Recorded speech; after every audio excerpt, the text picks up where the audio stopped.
Welcome to Conversations Live.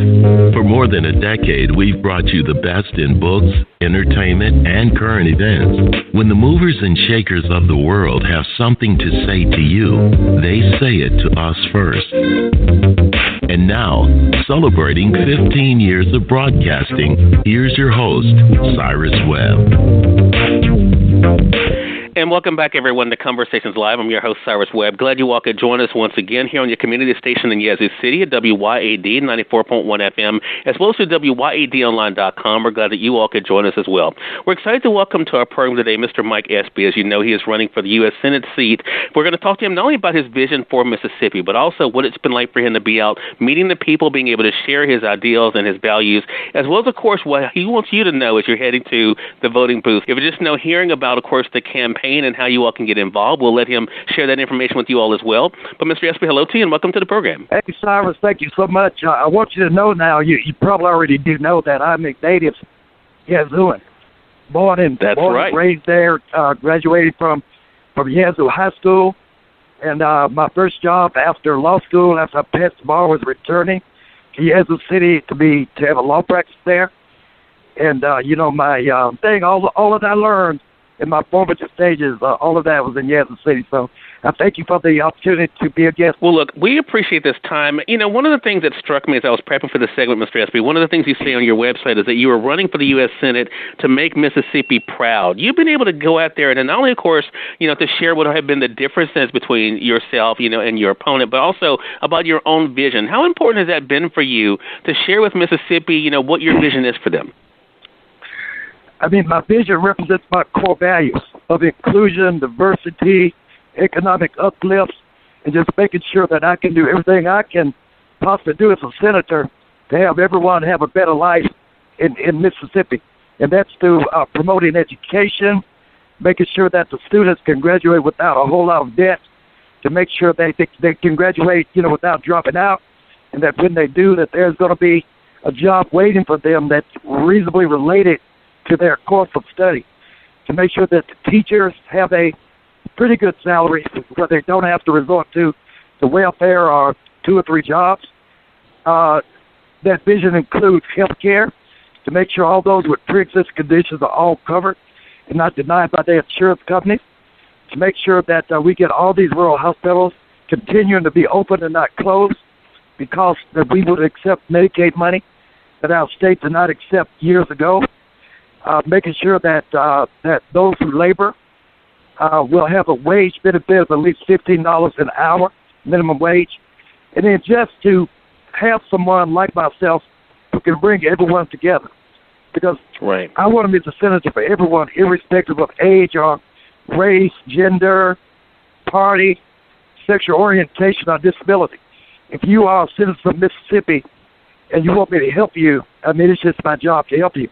So I want to promote education, expand health care as we go into the third decade of the 21st century, just making sure that we can do it together. And that's my platform, and these are my values, and these are my core beliefs that I learned in Yazoo City. Exactly. And I will say this, Mr. Espy, it is something that is being noticed even outside the state. You probably have heard about this, if not read it. The New York Daily News has a new article by Karen Hinton, who's also a native Mississippian. The headline said this: Mike Espy isn't taking the bait, and it just might work.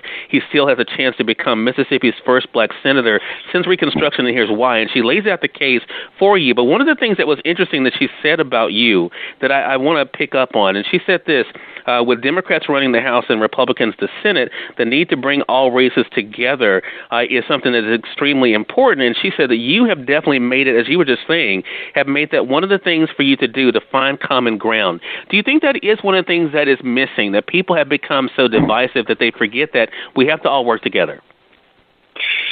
No doubt about it. Now, Karen, I've not read that article that you're referencing, but Karen is a dear friend of mine.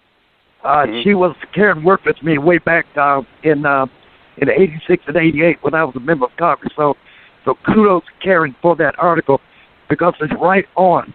I think that everybody knows now that Washington is broken. There's so much dysfunction, chaos, disunity, people turning on each other rather than to each other. And a lot of it is based on, unfortunately, still race. So I'm a guy who in my public life has always tried to bring people together, because even though we came over here on different ships, we're all in the same boat now. We all share the common socioeconomic index, where we have too many people not receiving health care, too many not graduating, too many with student debt. So we all share these negative outcomes, and the only way we can improve is to do it together, and that's been my platform since I began running for this seat. Right. So I want to ask you this question, then we're going to get more into what people should be considering as they heading back to the polls. Mr. Espy, why public service for you? I mean, of course, it is not the easiest. There are definitely other paths that people can take that are, not as divisive or as difficult. What is it that made you want to make public service such a big part of your life? Well, I mean, in the 1980s, I was a very young man. I ran actually from Kansas City.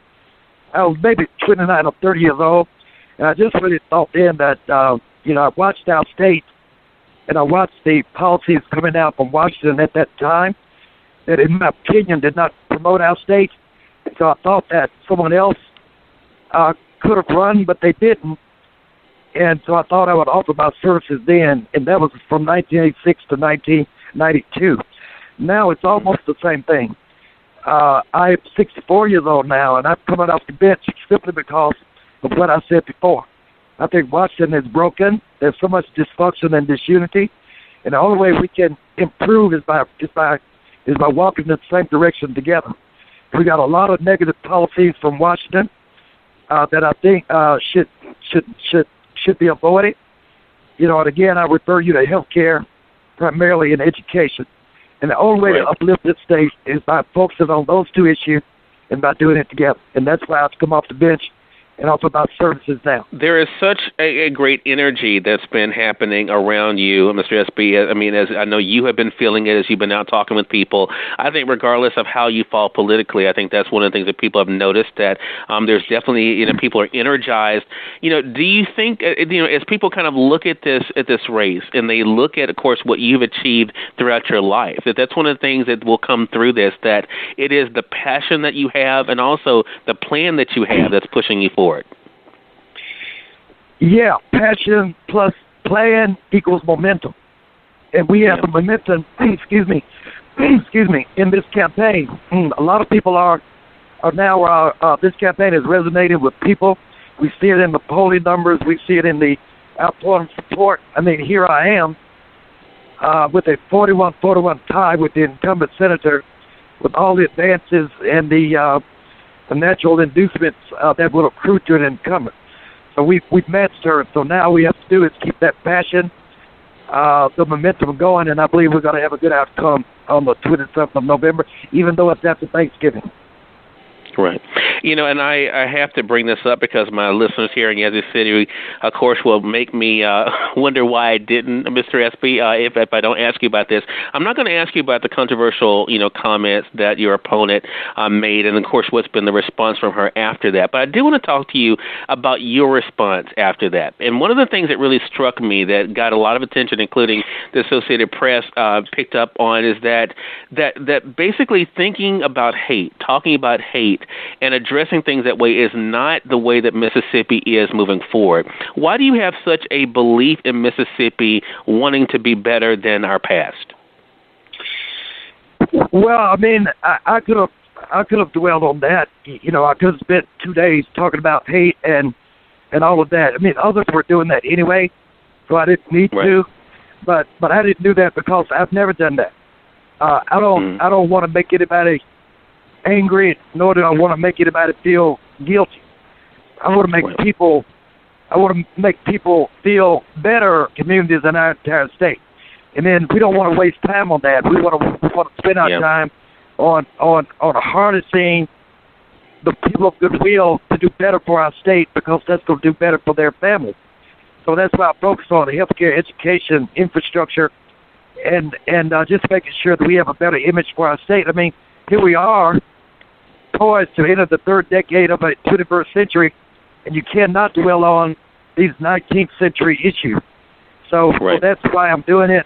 I'm doing it because I believe in it. It's in my core, and that's the only way to move out of state forward. And I think that's one of the things that people respect about you. Again, everyone, Mr. Mike Espy has been our guest. Of course, he's the candidate for the U.S. Senate seat. The runoff is coming up really soon. Mr. Espy, let our audience know how they can stay connected with you and why it is that you want their support in the upcoming election. Well, the election, the November 6th election is over, and we did very, very well. We had an incredible surge of new voters, and I don't want them to be dismayed or distracted about Thanksgiving, the holiday. So I want to wish everybody a great Thanksgiving, and I want them to go and take time with their families and praise the Lord and eat turkey, right? Have a good day. But then once all that has been digested, I want them to engage and know that it's a very important day coming up on the next Tuesday. So please vote on November 27th. And, you know, the only way to win is to vote. The only way to win is to vote. If you don't vote, you cannot complain. And I'm asking everyone within the sound of my voice, please come out to vote Mike Espy on November 27th for a greater image for Mississippi, to move against all these negative stereotypes that have been regurgitated by my opponent and reinforced by her language and her insinuations, to make sure that we can have rural hospitals open again, students graduating once more, and make sure that we can protect the image of our state. That's why I'm running. That's what I want to do. And that's why they need to vote for me on the 27th. All right. Mr. Espy, we know this is a very busy time for you. Thank you so much for this time today, and looking forward, sir, to speaking with you again. Thank you, sir.